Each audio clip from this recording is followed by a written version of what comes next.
நகை காணாமல் போனது குறித்து புகார் கொடுத்த பெண்ணின் புகைப்படத்தை தனக்கு வாட்ஸ்அப்பில் அனுப்பச் சொல்லி கெஞ்சிய காவல் ஆய்வாளரின் ஆடியோ வெளியாகி பரபரப்பை ஏற்படுத்தியுள்ளது.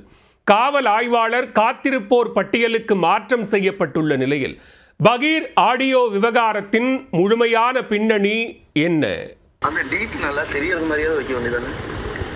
தெரிய வேணாம், அது கொஞ்சம் தெரியாத மாதிரி வச்சா நல்லா இருக்குமே, தெரியாத மாதிரி வச்சு.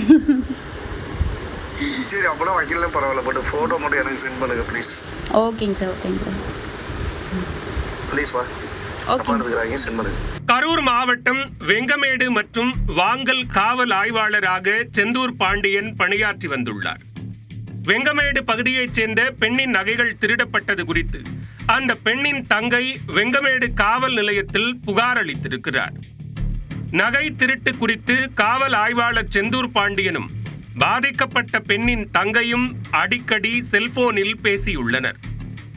இருவரும் வாட்ஸ்அப் காலில் பேசியதை அந்த பெண் மற்றொரு செல்போனில் வீடியோ எடுத்து வெளியிட்டது கரூர் மாவட்ட காவல்துறையை பெரும் அதிர்ச்சியடைய வைத்துவிட்டது. அதில் 3 கிராம் தங்க நகை ரெக்கவர் ஆகியுள்ளது என்று கூறினீர்கள், அதனை எப்போது வாங்கிக் கொள்ளலாம் என்று காவல் ஆய்வாளரிடம் அந்த பெண் கேட்டுள்ளார். அதற்கு காவல் ஆய்வாளர், நீங்கள் வர வேண்டாம், நானே வீட்டிற்கு வந்து தருகிறேன் என்று பேசியுள்ளார்.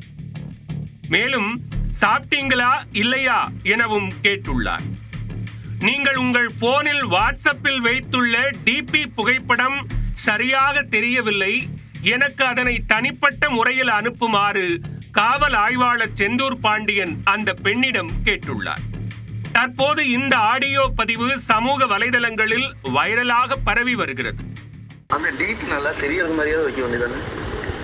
தெரிய வேணாம், அது கொஞ்சம் தெரியாத மாதிரி வச்சா நல்லா இருக்குமே, தெரியாத மாதிரி வச்சு. சரி, அப்போலாம் வைக்கலாம் பரவாயில்ல, பட் ஃபோட்டோ மட்டும் எனக்கு சென்ட் பண்ணுங்க ப்ளீஸ். ஓகேங்க சார், ஓகேங்க சார், ப்ளீஸ் வா. ஓகே, சென்ட் பண்ணுங்க. கரூர் மாவட்ட காவல் கண்காணிப்பாளர் அலுவலகத்திற்கும் இந்த ஆடியோ சென்ற நிலையில் வெங்கமேடு காவல் ஆய்வாளர் செந்தூர் பாண்டியன் காத்திருப்போர் பட்டியலுக்கு மாற்றப்பட்டுள்ளார். மேலும் திருச்சி டிஐஜி அலுவலகத்தில் இதுகுறித்த விசாரணை நடைபெற்று வருவதாகவும் தகவல் வெளியாகியுள்ளது. காவல் ஆய்வாளர் பெண்ணிடம் பேசும் இந்த ஆடியோ தற்போது வெளியாகி காவல்துறை வட்டாரத்தில் பெரும் அதிர்ச்சியை ஏற்படுத்தியுள்ளது.